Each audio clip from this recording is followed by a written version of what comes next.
get showcased.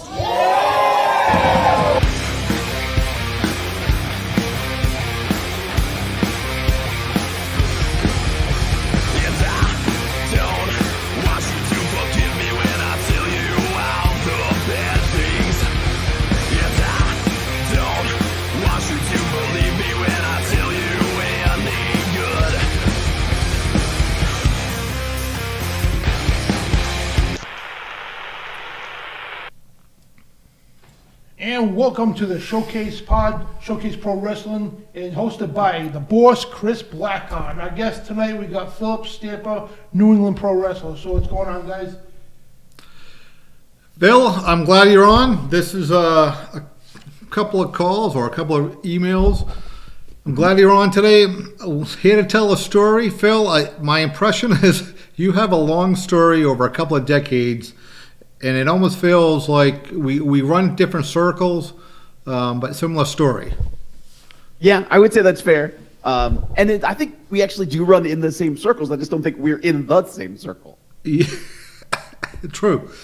So tell people a little bit about yourself, and then we'll go on some of the stock questions that our missing co-host likes to start off with, and then we'll just dig in there. Sure. So I've been involved with the world of professional wrestling since the 90s. I think I've done every single role except, I don't even know.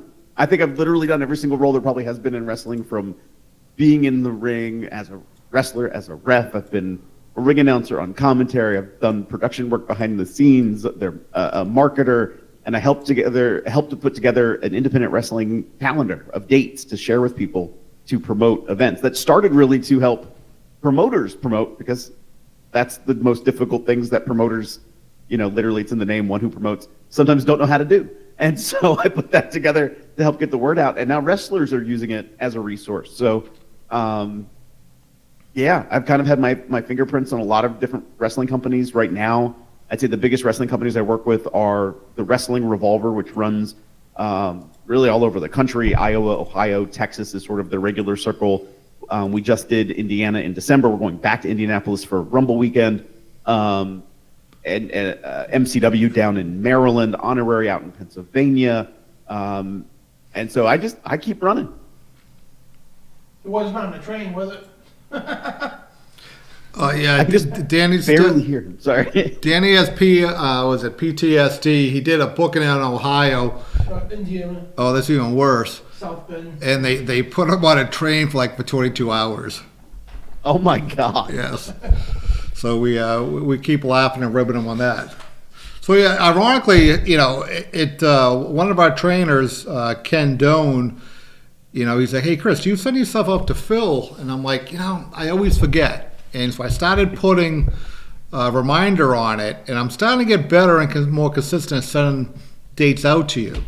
So, that's kind of how this came about. I'm kind of glad that, you do that when you put the dates out there, because a lot of times, and we just had this conversation last week in class, where the homework for a lot of the guys who are starting to wrestle, have the tools, is we were sending them to either New Jersey or New York to get bookings.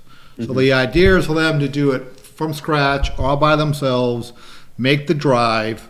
And one of the kids looked at me, he goes, how do I find out who's running? So I said, okay, I have a great idea for you. Why don't you grab your phone, go on the Google machine, and they laughed at me. They go, in what? I said, I don't know, Wrestling Events New York, Pro Wrestling New York. I said, there's this guy named Phil who does events. What? So it was kind of like the fact that you put a resource out there, and I just look at time-wise. The fact that you're actually doing something extra and is really for everybody, because some days you can cross-promote with the idea of somebody's bringing in talent and they're only 3-4 hour drive. That could be a double or triple shot and be working for everybody. Yeah, exactly. It's funny because in my office job that I have also full-time on top of professional wrestling, I feel like sometimes I have that job because I Google really well. And so just like pro wrestling, I think I Google really well. I talk about wrestling really well. So I feel that helps me both in my wrestling life to be able to find work It helps me put out the indie wrestling calendar. It helps me in my real life everyday job, just because I'm like, oh, you have to look these things up. They're not just going to fall into your lap. Yeah. And what I find out with wrestling, especially with the younger kids, a lot of them, they're not the same person when they walk through that door to a wrestling school, like 2 years from now or 3 years from now. Typically, they have more confidence. A lot of them are literally growing because they're young, like 18 to 22. But I just like seeing the personalities and the confidence grow in them. Oh, exactly. MCW is physically the closest promotion to me, and they're associated with a very large school. And seeing those students who come in and who then get developed and then like start wrestling on not only our events, but then start traveling to other events. And then you see some of them get, amazing opportunities. They get tryouts, they get seen on TV. Some of them have gotten contracts. So it's like, oh, this is amazing to watch the development of a whole person right in front of you. But it requires work from sort of everybody. It really does take a community. I know that's sort of like a pastiche saying, but it's true. Many times the way people get booked is because they make a friend in the world of wrestling, and that friend then starts running a company. Oh, well, we're friends, and then you get booked through your friend, or they make a recommendation of you to a promoter. And that really is how it often works. I mean, going in blind also does work. It's harder, but you start knocking on those doors and people start seeing your face. They start recognizing your name. So then when you're also building yourself up later, oh, wait a minute, that's right. You talked to me a year ago. I remember you. Because you'll be hitting them up again a few months later to say, hey, I'm circling back. So it's never I send one thing one time and that's it. You do have to keep knocking on that door without bugging a person. So there has to be a good balance between, hey, I went in, I don't want to drive you crazy, but let me in. Well, I think some of the kids, they have a problem with the no, as in the no now. They don't understand. They think some days it's just them. But depending on the booking and the organization, they could be booking out 3 months, 6 months, a year out between talent. And I look at them like, they already have one of you there. They already have a green kid about a year and a half who's 190 pounds, no look, no size. Why would they pay X amount of dollars to bring you in? Because you have no value yet. Right. And that's just it. When you reach out to someone, how are you telling them you're unique? How are you telling them what you bring that's different than the next 100 guys who are also trying to get on the event on top of the people they already have? And sometimes I think that's the hard part. So, Phil, so when you, as our co-host has a story, he likes to say, so how did a small Phil get involved in pro wrestling? What got you hooked as a little Phil? The wrestling bug. The wrestling bug. How old were you when you got that bug? I was like 11, I think, when I started to really like wrestling. And I think about that time, I had friends who were also like starting to get into wrestling. So, I would go to school and we would talk about it. And so it maintained my interest. When I would come home from school, ESPN Classic in the day would have like episodes of like old 80s episodes of World Class Championship Wrestling and USWA. And I was watching those. Then I was watching the WWF at the time. I was watching WCW. And so like I was just absorbing it and just sort of fell in love with it. And I also learned really early because I was one of those kids at like 13 years old who wrote to the WWF, who wrote to WCW going like, hey, why come kids can't wrestle? And I actually got a response back from WCW. It was basically like, hey, normally you have to be like 18 to get into a training school. It should be a reputable place. Here you go, buy our book of reputable places. I never bought the book, but because I was 13, I didn't have money. And so like that made me at least aware of, oh, you have to get like trained. And then when I went to high school, somebody who had just graduated was friends with someone I knew, and they were going to wrestling school. And so I got to learn about what about training and what training was like and what to prepare for. And so in my head, I'm that kind of person, just as a person who, when I get interested in something, I'm not really good at just sitting back and just being a fan. Like, I want to be involved in it. And so, like, I've not only done wrestling, I've done acting. I get sort of those passions of things, and I wanted to be a part of it. So I lucked out that I knew early on, you have to be a part of it. You have to work at it. You have to be trained. There is training. And when I graduated high school, so a wonderful thing happened. When I was like 10, 11, I was like the second or third tallest person in my class. When I was in ninth grade, I didn't grow anymore. And I became like the next to shortest person in my class. So when I graduated high school, I was sort of like, am I at this weird place where I continue on? What do I do? I know if I go to training, I have to pay for it. I don't have this money. Do I go to college? So I was like, well, I'll go to college. But I started working backstage for a couple of companies because I was like, at least I'll start learning the business and finding out how the business works. Is this a place I really want to be? And it was. I knew right away it was. And at the time I had gone through I had already taken judo. So there were people who hey, some of the wrestlers were like, hey, let's roll. It's like, sure. And I would tap every one of them out. And then they were like, either they started to show me stuff, but then I actually went and got training. At one point I was in my junior year of college, I think it was. And randomly enough, I was having some medical issues, and a doctor misdiagnosed me with a precancerous condition. So in my brain, I was like, well, it's now or never. And so I made it work. I was like, okay, I'm going to go to college. I'm going to drive 2.5 hours one way to go to training. Did it. And then it went off to the races from there, as they say. But it's constantly going to be a hustle for the young guys who are out there, young gals who are out there listening.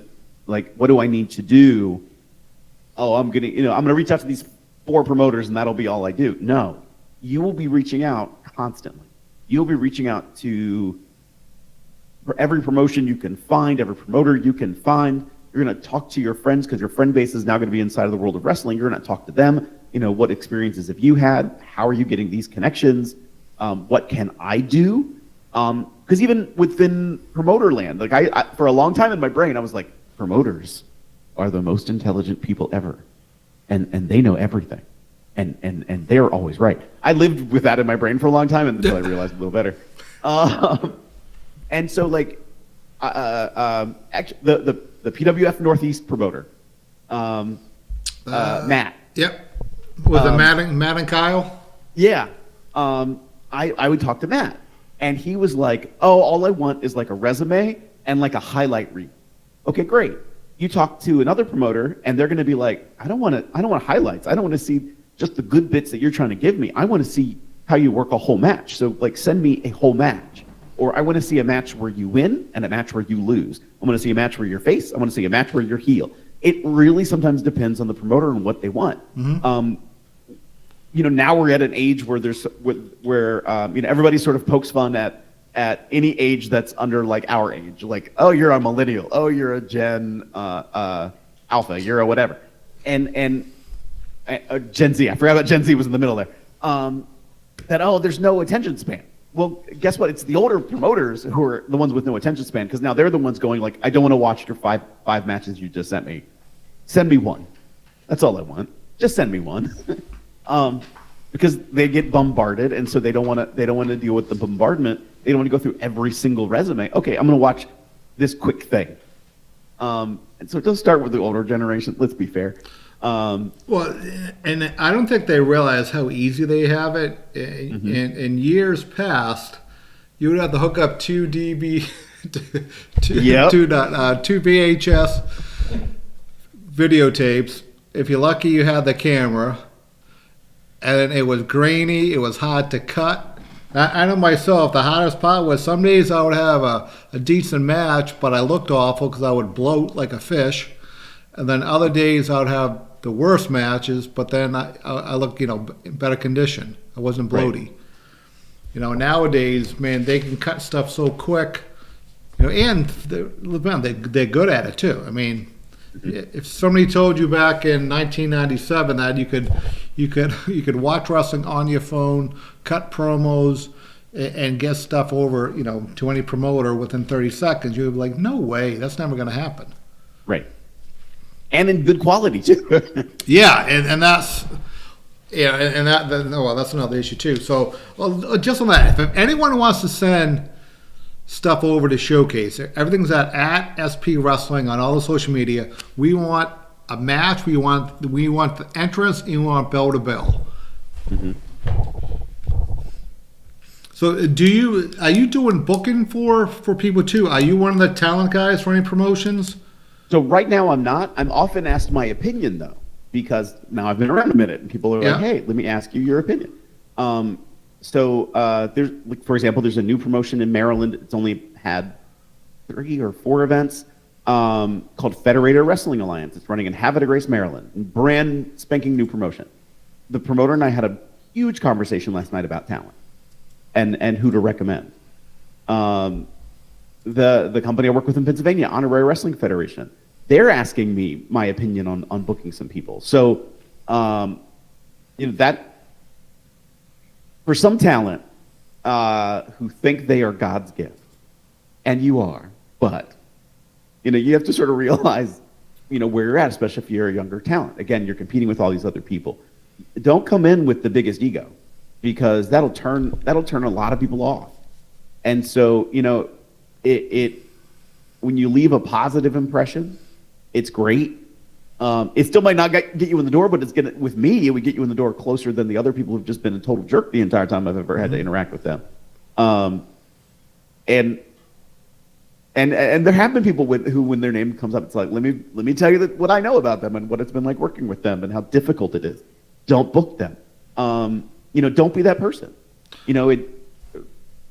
Say hi, be friendly.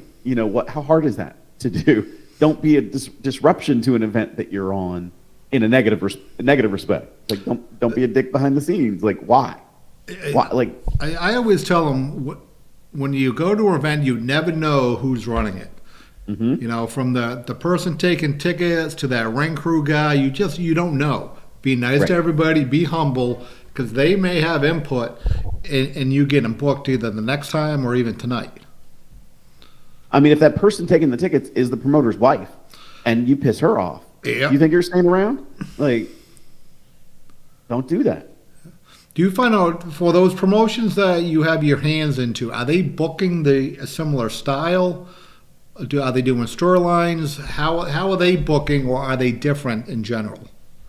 They are different in general. Revolver does book a few months out at a time. They're also dealing a lot more with television contracted talent, so the way they coordinate dates is a little bit different than a lot of other promotions, because they're waiting on the majority of their talent comes from the TNA roster, so they sort of have to wait for that before they can even schedule, and so it sort of is a trickle down effect from there. Who is available? Who do I want? And then they're building out their storyline, so it's like, okay, we know by this point where we want to be. And some companies are like SPO in New Jersey is like that with Johnny Cashmere. He's a lot like that too. He's like, I know I want these certain people because I want this story to be told, this style of talent that I want to see. There are with Federated, with Honorary, they kind of know that they're dealing with a lot more younger talent, so they know that some of what they're doing is also a learning lesson for those people who are in the ring. They know that. Not all of those matches are going to be that. You need a main event, you need a draw, you need some attention, you need some good wrestling to make sure you hook fans coming back the next time. So there is a little bit of a different style to it all. And there was a company I worked with in North Carolina called AIWF Mid-Atlantic. It was funny. They were like, oh, no, we don't need anybody else. We have this structured card. This is what we're doing. And almost every time I went down, half the card had to be rearranged just by circumstance. And it became the place where, like, oh, I should bring like 2 people with me because they're probably going to get on the event next time. And I'll be damned when I did. They did. And they kept coming back. And so every place does have a little bit of a different flavor in how they book, how they think about their booking, how they try to drive people to come back to the next event. Excuse me. On what about time wise? This is me digging in. Are they running 2-hour shows, 3-hour shows? A lot of places are holding it like that 2.5, 3 hour mark. Yeah.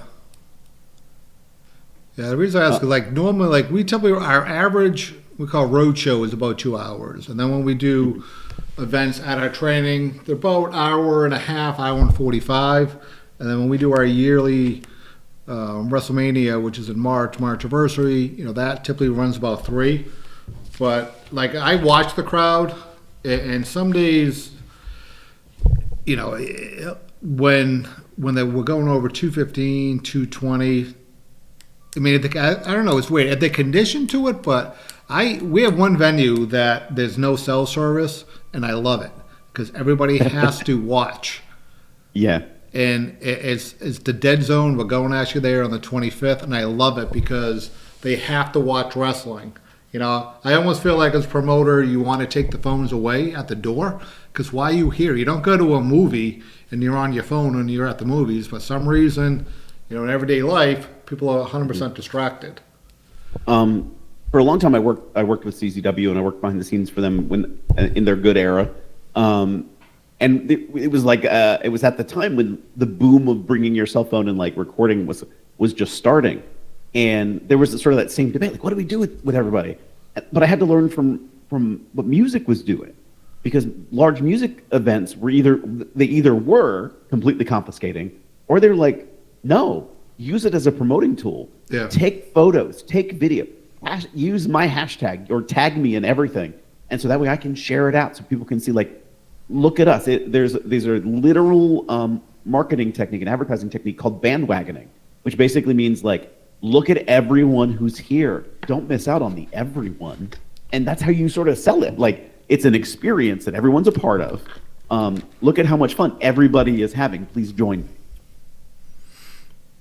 It's funny. You never look at it that way, that everybody who has a cell phone is a little ad campaign for you. Mm-hmm. And even in like the rise of social media in the last 15 years, the way people use it now is different than 15 years ago, different than when MySpace was around. And for a long time, talent were really hesitant. Some were really hesitant on like promoting themselves on their social media. It's like, well, wait a minute. A promoter has access certainly to their followers, both certainly online, but you have your own pocket of people who are following you. You want them to follow you to then your upcoming event. Because if you bring those people for you and they're cheering or booing for you, you're making noise. The promoter's going to recognize that. Oh, wow, they're a draw. The promoter might not realize it's because you put out all this attention on yourself to get more people here because they're coming to see you. But the promoter's going to remember the noise that you made in that crowd. So you have to utilize the tool you have access to get people in to follow you. It only benefits you. It drives me wild.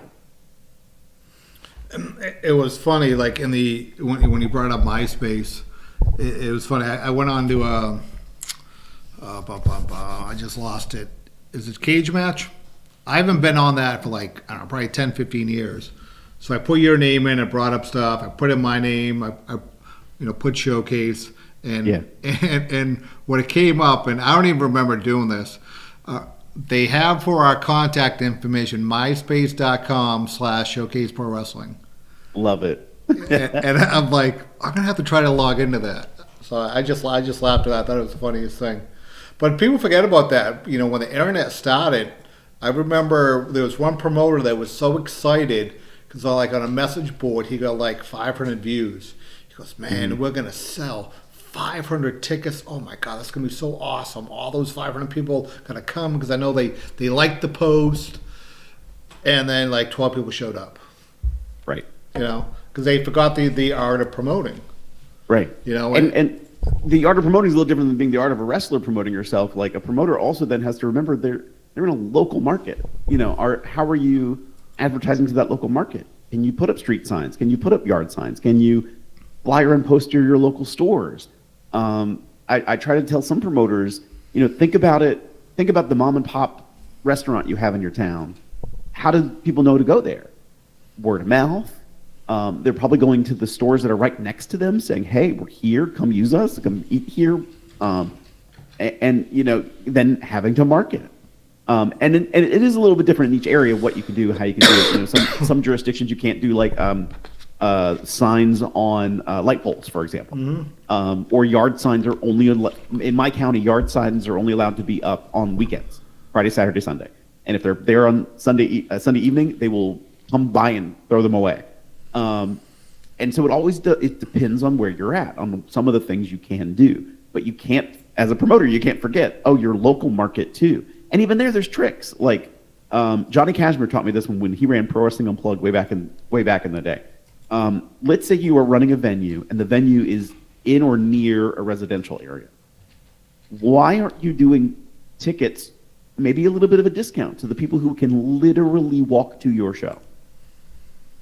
And just pass them out and make the ticket, what it looks like a ticket, like a 1/8 piece of paper. So you're not wasting ink.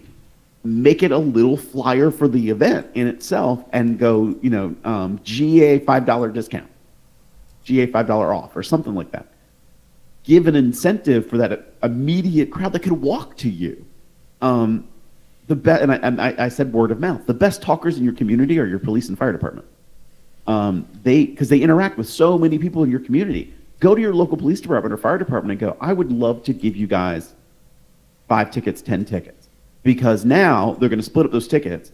So let's say an officer wants to come and wants to bring their family of 4. Well, he might only gotten 1 or 2 tickets. So now he's going to have to buy 2 more tickets. Okay, so now you've made a positive gain of 2 more additional seats. Plus, he's going to talk to other people about wanting to come to this event. Because again, they talk in your community. So, do some of that outreach to get some people in. And almost every promoter I know is like, I'm going to lose money that way. I can't just give away my show. It's like, it's an advertising tool. You're giving it away to the direct people who will talk about it. Yes, some days we forget, you forget about it. Going back to some of the basics, and we're all guilty of it. Like I know this weekend we have a show coming up in Taunton, and we did the lawn signs. Because a couple of years ago they changed the ordinance so you can't do the poster, the rainbow posters, the fair posters. Yeah. Well, the Tribune. Do you used to get them from Tribune? You used to get those out? Yeah, yeah. So we used to put those out all the time, and we were guilty of not being so diligent of taking them down all the time. So I remember that town, they changed the ordinance, and we had to go down there and clear anything that wasn't there, because they were giving I think it was like, I don't know, $25 or $50 fine for each one that was on a pole. Yep. It's amazing, what you forget. It was like, I think we took down like 50 signs, and, shame on us, because usually we're pretty good. Theory is the town's good to let you put them up. You got to be good enough to bring them down. But I know with us like that was huge back in, I don't know, like 2010 to 2015. And then when that changed, our houses went by half.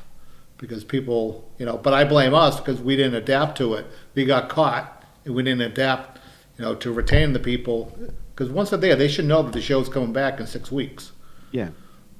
And as a promoter, you only have limited to so much time. So, do you have a street team? Do you have, students that you can help, get the word out? But even then, target in high traffic locations. Sorry, my mic is being weird. I apologize. No stress. So, target those high volume locations.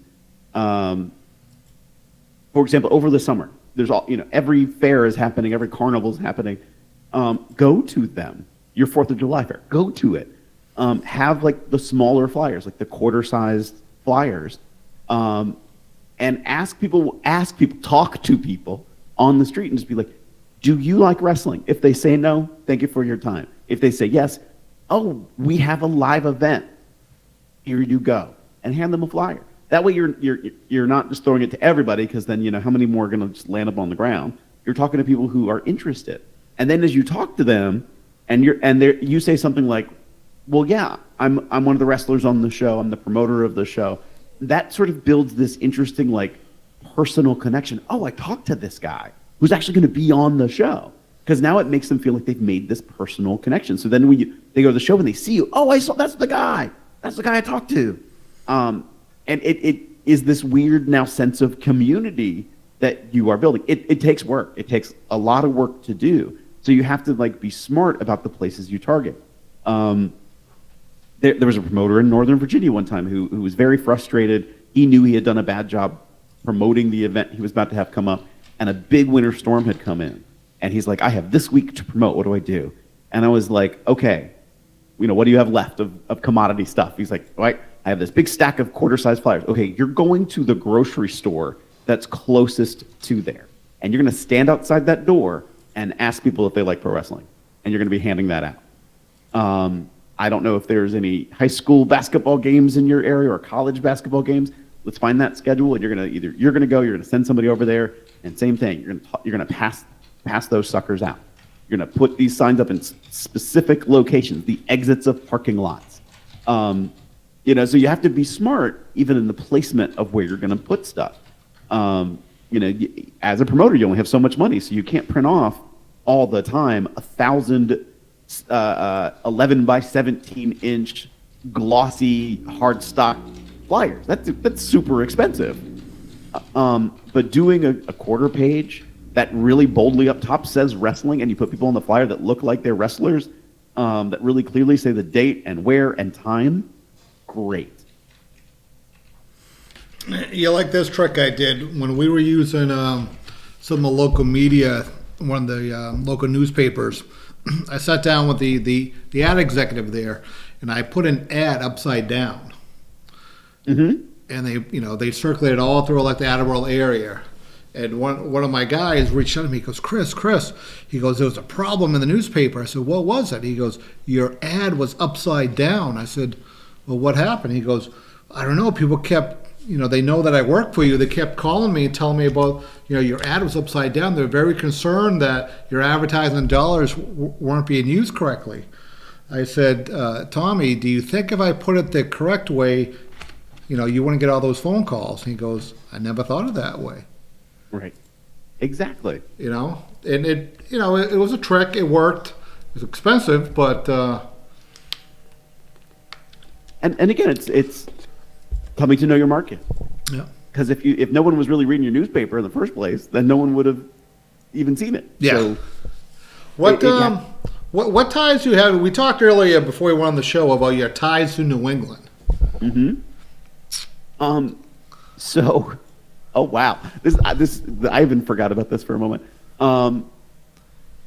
Again, as a kid, big fan of wrestling, and found out about this thing that was happening called backyard wrestling, where people were having little groups they were having their own little promotions, and it was just kids like me that were wrestling in their parents' backyard, and started to talk to some of those same people online. And then as we all grew up, some of them became wrestlers. They were getting legitimately trained. They were working on events. And so I started to build that kind of connection with people. And through that, got booked up on a couple of events up in New England. So worked for a couple companies that aren't around anymore. Sunfire Pro Wrestling, Big East Wrestling. Got connected to Northeast Championship Wrestling, PWF Northeast. Never worked a single event for them, but had been to those events. Was that JC? Yep, that was JC. Yeah. For NCW. And just started to get to know people. Oh my gosh, I forgot about this because we were talking about Ken Doan, or as I knew him when he first started, Ken Phoenix. And I made for him his first website.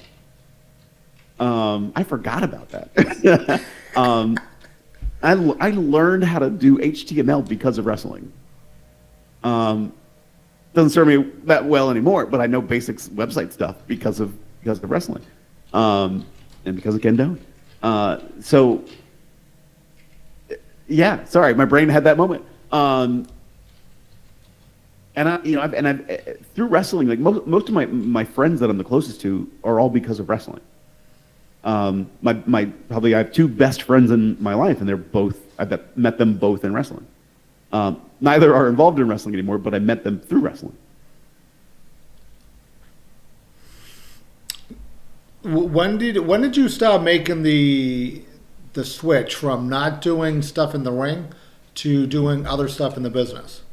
So I still occasionally pop in the ring, so I now have two other people's knees. I have the big turnaround was probably now 8 years ago. I started to have nerve damage in my left arm.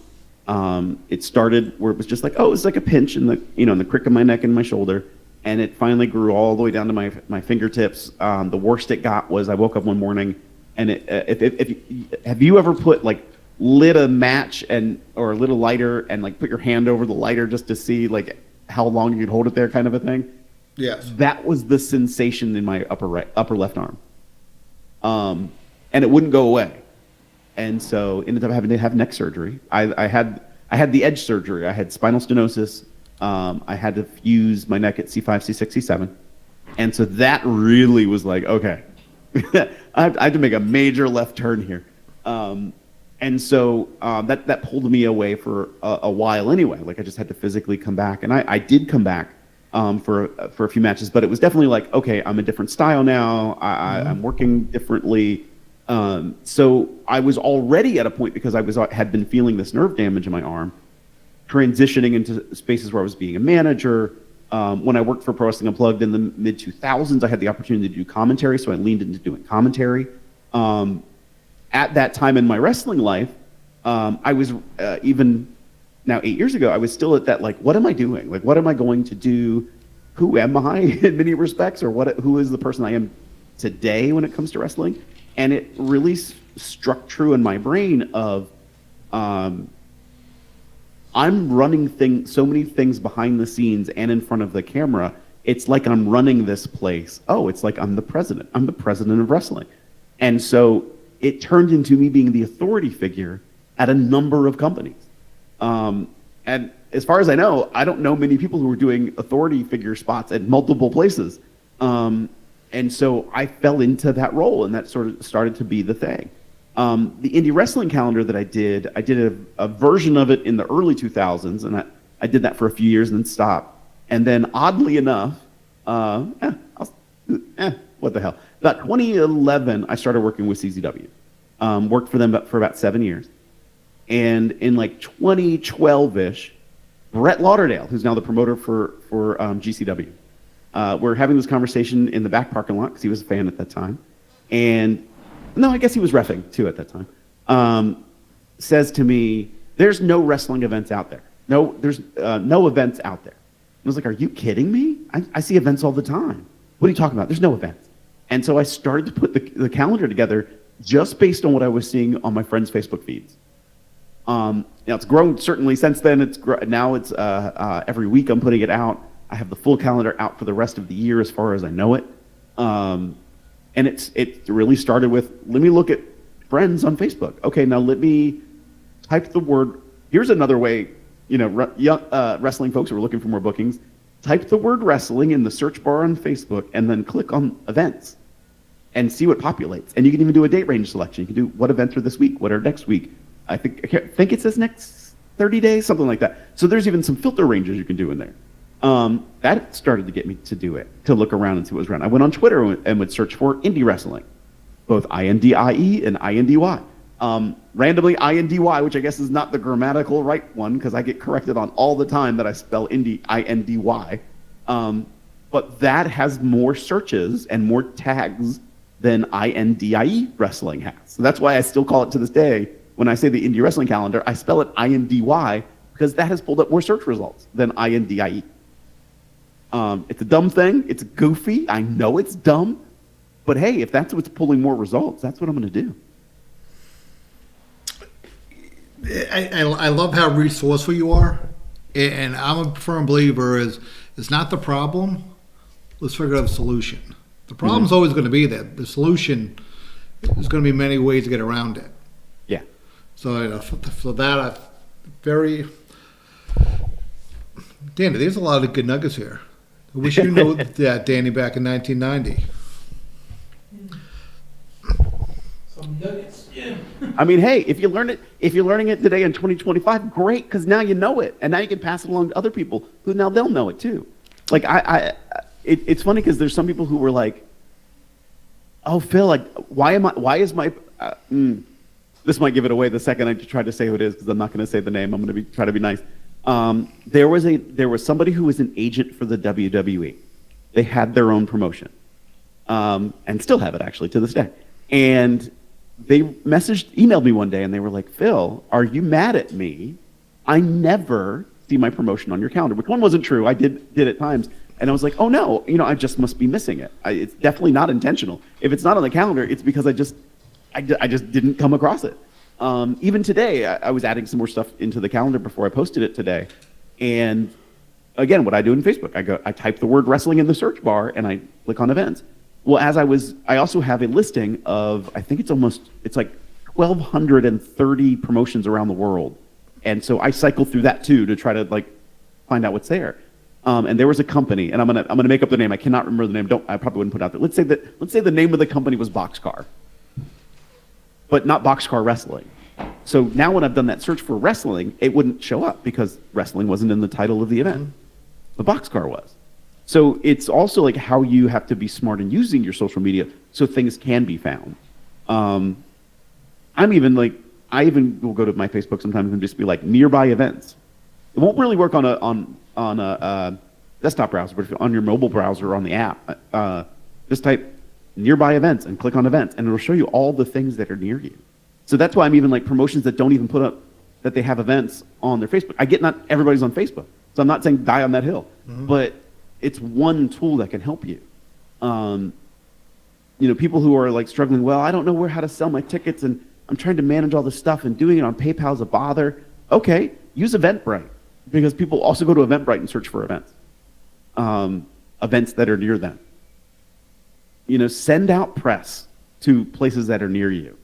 And I mean mainstream press. Find out your newspaper contacts for the local town you're in. And if it's a slow news week and you send them something a few weeks in advance, they might cover your event for free. MCW Pro Wrestling, again, it's the company I work with here in Maryland. By far is the company I've worked with that probably has had consistently some of the larger crowds I've worked with too. They run 25 minutes from my house in Southern Maryland.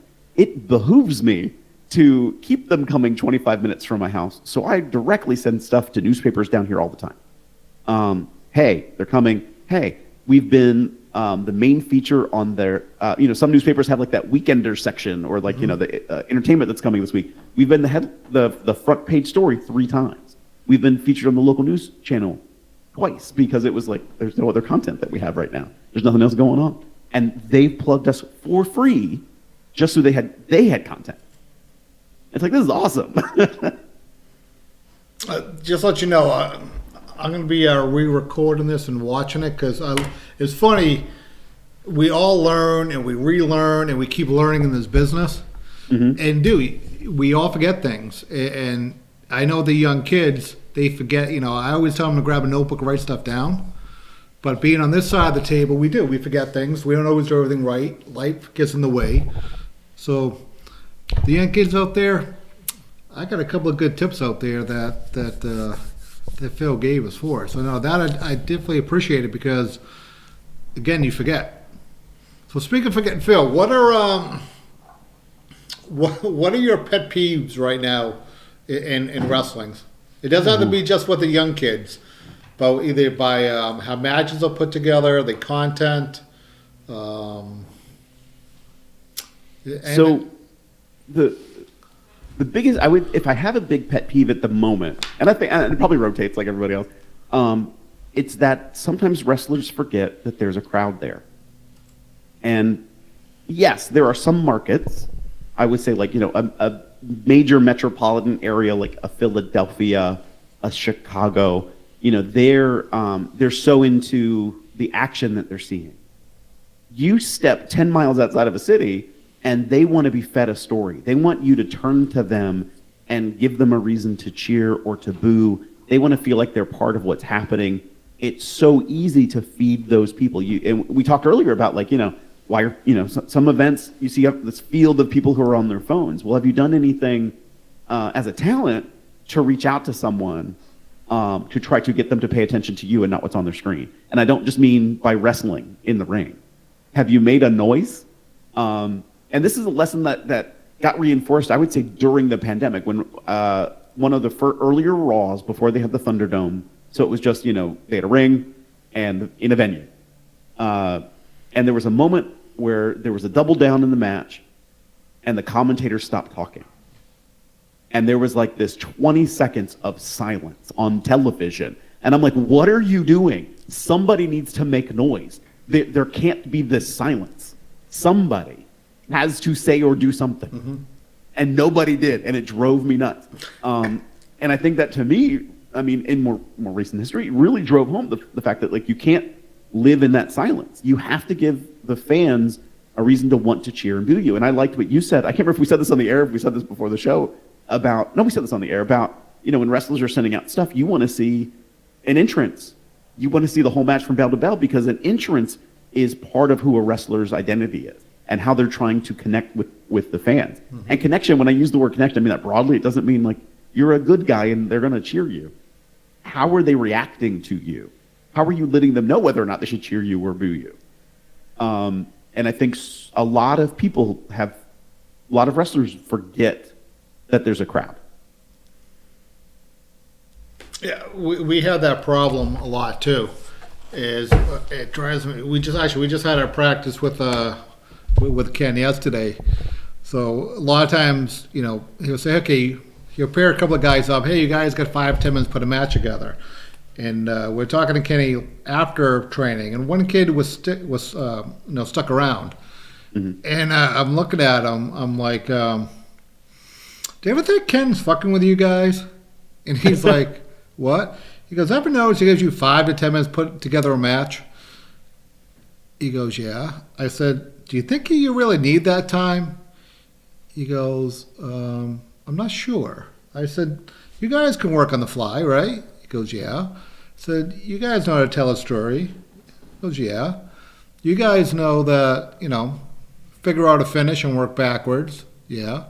So why don't you just do that within 30 seconds and get your ass in the ring? And he goes, I never thought about that. Yeah. And it was like, because like with us, when we teach the guys and gals, we teach them both ways. We're teaching them to be that spot guy, and we're teaching them how to be workers, work on the fly, work on what's available. It's not about the move, it's about the story that you're telling. And, it seems like depending on where people get trained, especially now, like a lot of times they call it the style, like, that's just the style. Mm-hmm. And I'm like, okay, you do what you want, we'll put together the matches how we want, and let's see which one actually gets over. It's amazing how the story usually gets over, not just the moves. I'm also associated with Catchpoint, which is a wrestling academy out of Philadelphia. It's ran by Drew Gulak, Yuta Wheeler, and Tracy Williams. And there's somebody else in my brain has just leapt on who else was there. Matt Mikowski also runs a day. Nick Burke runs a day. Annie Social runs a day. Vito Von Star is there. So there's a lot of great talent at Catchpoint, and they brought me in a few times to go over how you present yourself. Both how do you do a promo, but how do you then do a characterization from your entrance, in your promo, and into your match, and how do you use that characterization in the way you reach out to fans to get a response from the crowd. And so many places don't do that. So many places don't even talk to anybody about how to do a promo. Mm-hmm. And it blows my mind. It blows my mind away. It's like just like wrestling is a muscle. Just like wrestling is physical and you have to learn the physical steps to do. There's so many other aspects to wrestling that you have to learn to be the fully appeared professional wrestling talent. And promos are a part of it. Personality is a part of it. And it's funny. Some of the people with I want to say some, like a lot of the new guys, right? Obviously, they don't have the skills, but man, they have that. A lot of times they have that passion and drive in the promo that they can actually talk. It's like, imagine when this kid actually gets a clue of what he's doing, it could be something good there. Yeah. Or I mean, and some reason we've been bringing his name up a lot. You know, Ricochet, great talent, looks great in the ring, and it looks like he is. They are working on his promos. But a lot of times, that's literally his weakest area. But I'll say yeah. But it's improving, and he certainly has a good crew around him. I mean, Yeah. other talent, people who have worked in television before, behind the scenes, who can all help him. What has, well, why not? I'll be candid. What has driven me crazy about some folks at AEW, and this is not a Ricochet thing. Actually, I think Ricochet, like you said, is getting better at this. There are some folks who I know at AEW who aren't capitalizing on the talent they have there, both in front of camera and behind the scenes. You have, Billy Gunn's both in front and behind the scenes. You have Dean Malenko, who is behind the scenes. You have so many great people who have been there and done it. Why aren't you asking them their opinion? Why aren't you asking them to hey, tell me what I can do better. Give me feedback. And take the feedback. Yeah. Receive the feedback. The amount of people I know who have just almost shunned anybody from helping them because, well, I'm there. I'm doing it. I'm there. Well, some of those people aren't there anymore because they didn't try to improve. They thought they were the top of the game. And it's no, this is just the next step. And you got to continue to move forward, not backward. And some of them have fallen backward. Some of them. And that's not fair to say everybody who's left is has fallen down. So let me be clear about that. There's a lot of people who just, circumstances happen. But some people aren't there because of that. So it's you have to continue to grow. And the only way to do that is to, let me ask my peers, let me ask these coaches, let me ask these producers, let me receive it so I can then work on it. It's funny because most wrestlers I know are their biggest critiquers. They're the people who are the most hard on themselves. And then there are also people I know in wrestling who won't take an ounce of feedback even from themselves. I've always said, if you have an opinion out there, tell me the why. If you love me, tell me why. If you hate me, tell me why. If it was the shits, tell me why. But just so there's something that I can potentially improve from it, and as your point of view. Yeah, exactly. Or if you support the inconsistent bums. Danny, we're not going down there. We're trying to have a clean podcast without degrading some of the great talent that we have this weekend, which we will get at the end. Uh-oh. But yeah, no, because we have that a lot, and as you know, do you have the phrase, wrestling is like ice cream, tons of different flavors? Yeah. Is that how your neck of the woods? Yeah. And I don't think they realize, some days the younger time, they get confused on that. They're like, well, he liked it, why don't you like it? I said, it's not that I don't like it, I just don't, a lot of times I find it's not right for them, or it's just not right for the time. Exactly. Yeah. I like that you said the why, because in my office life, I work in higher education, so I work with the college age population, and I have student employees. I love it when they ask me why. That tells me they're more engaged. They want to know more. They want to know why. They want structure. They want to understand. That's great. I don't have to explain it as much the next time, because this should help them get more of that understanding. What I have learned as a person, and in the world of wrestling, when I give feedback, though, the biggest, I think, feedback that most people give is go slower. And I where that is both true, I also hate it because it goes without context. Are you telling me I was so fast the entire match? You missed everything? Did I do nothing good? Mm-hmm. It's no. In this particular spot, you moved fast. And what I mean by that is you didn't give enough time for the fans to register what you did because you so quickly transitioned to the next thing that the person was down before they knew what was happening. And so you have to give the fans the opportunity to register what you're doing in the ring by doing these things. That's just one example of what it could be by slowing down. Mm-hmm. Give them the why. No, yeah, and we tell the kids that all the time, and they just keep looking at it yeah, I'm going slow. It's not really, Right. If you keep going, the commentators don't have time to get you over because you're just so fast. The move could have looked good, but you're already on to the second and third move before we can call the first one. And I do recognize, too, if I'm being fair, that when you look at the landscape of younger talent who are now up at a bigger level on TNA, on NXT, on WWE, on AEW, you can see the style is different than when we were there 20 years ago. And that's fine. Okay, it is moving a little bit faster. That's fine. But the foundation is still there. They're still telling a story. They're still working with the crowd. They're still hitting moves that have to register with a fan base. Like, even when you look at it drives me nuts when people like will diminish like a Ricochet or Will Ospreay. And like, these are two tremendous athletes, two tremendous talents. Because they can do a flippy thing, you're upset. Like, get over it. Like, it's part of the event now. Now, if you booked an entire card of everybody who is a Will Ospreay, and they all wrestle the same exact style and match, that is going to wear itself out. That's why you have what you said, like a little bit of that variety show.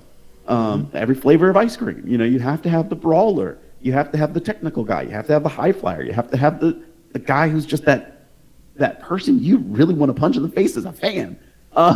You know, you have to have that mix of personalities and abilities to have a quality event.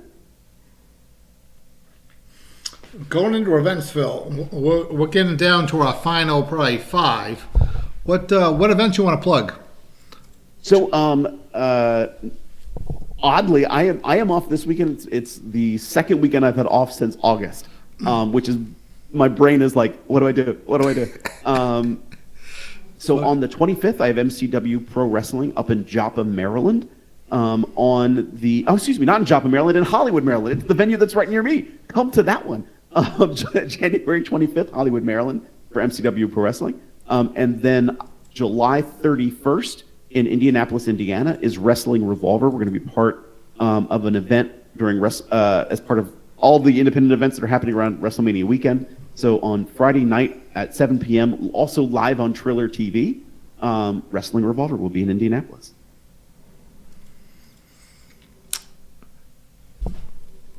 What about your personal social media or professional social media?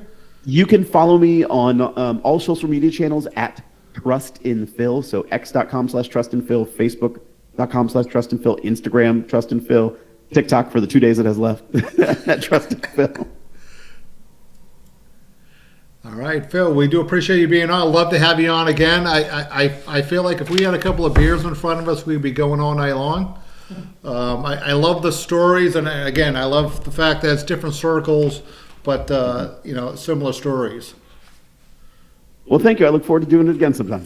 That is great. Again, on behalf of Dan Bedanti, Nimitz and Don Vega, we do thank you, and we'll be plugging your stuff. And again, I thank you for putting out that event calendar. That is the one most unselfish things that you do for the industry, and we all thank you for that. Thank you so much. All right. With that being said, let's do some wrap-up plugs. Danny, you want to bring up the event calendars? The non-Phil calendars. The non-Phil calendar. So we got Showcase Pro Wrestling this Saturday night. Saturday night's main event. What is it called now? Saturday Night Live? You had to change the name to the WWE. I don't know. Saturday night's main event, yeah. We brought it back before WWE did. So that is, Danny, well, okay, we'll start with Saturday to make you happy. Yeah. So it's Saturday's main event at the Showcase Wrestling Arena. That is a 7:07 bell time. We have 2 feature matches going. We have Brother Moon Revan versus your Jay buddy, Evans. Jay Evans. Look at that little sunglasses. That's going to be in an I Quit match. You also have a tag team. We're going to say correctly, Danny, the consistent ones Oh, yeah. versus the youngins. Sorry. Jump Street, 17 Jump Street. kind of catchy. I do appreciate it. So that is 126 Main Street in Woonsocket. Bell time 7:07. Doors open half an hour before, so 6:37. The night before, we are back in. Yeah. We are back in Taunton at the VFW. That's a bell time of 7:47. We're going to have for the Showcase Pro Wrestling Tag Team Champions Danny's non-friends. Which ones aren't your friends? My non-friends? Yes. Do you like higher education? Los Tacos goes. There's a lot of them. All right. So that's going to Los be. Tacos? That is going to be for a rematch from the finals for the Showcase Wrestling Tag Team Championship. The weekend after, we're in Franklin at the Franklin Elks. We are, hopefully by next Thursday, we should have a list. Because we are doing that, looking for New England Cheer and Tumble as a fundraiser. That they're going to have different raffles there that night, different gift baskets to be raffled off. I'm hopefully going to have a list, of different stuff that's going to be raffled off that night. Besides great wrestling action, we will be also posting matches for that event. Those tickets are available online. All tickets, all seats are all the same price online or at the door. I do have, now, this person usually sits over here complains about the championship committee. We did get word that Mr. Cena will be there, as in John Cena. Cena will be there. So should be here Friday night. Well, me and Don's going to ask him and Sergeant Maldon, is there a championship committee? Because you always mentioned championship All right. So there's we don't hear so nothing from Cena them. should be in the house this Friday night in Taunton and next Saturday night So I'll get the word in Franklin. myself. Sergeant Muldoon, just let you know, those looking for training, right? You want to double check Monday, Tuesday, and Wednesday. Muldoon's going to be there. Supposed to be coming down on Monday night. So if you want to check with Muldoon, Danny, come down Monday night, get some training. 6:30 to 9:30. Sergeant Muldoon will be in the house at Showcase for Wrestling Training So I Center. think I'm going to become, not just a wrestling showcase, but maybe a little part-time reporter. So maybe, by that time, Donnie might go interview Sergeant Maldon and. We have, unlike the State House with your friend Mr. McGee, right? We will be happy to give you all access to all the talent, the upper, lower, and middle management of Showcase for Wrestling. You get all the interviews, all transparency. You can ask all. Why don't you have one question that you ask all three of us at different times to see if you get the same answer? All right? Yeah. So I'll do that, and I'll have that. in a So couple you weeks. can do that. But that being said, great guest with Phil. Hopefully have him down the line. A lot of nuggets here for especially, I would say, the younger talent, but just talent in general. Promoters. Again, some of those tricks I haven't used in a while because sometimes you do forget about things. So you never in this business, you're never too young to learn, and you're always learning and evolving. Well, that being said, on behalf of the Miss and Don Vega, the Bionic One, Dan Badandi, and Chris Blackheart, we are signing off. We will see you next week. And that video that you all been turning into, next week Don Vega's reposting it.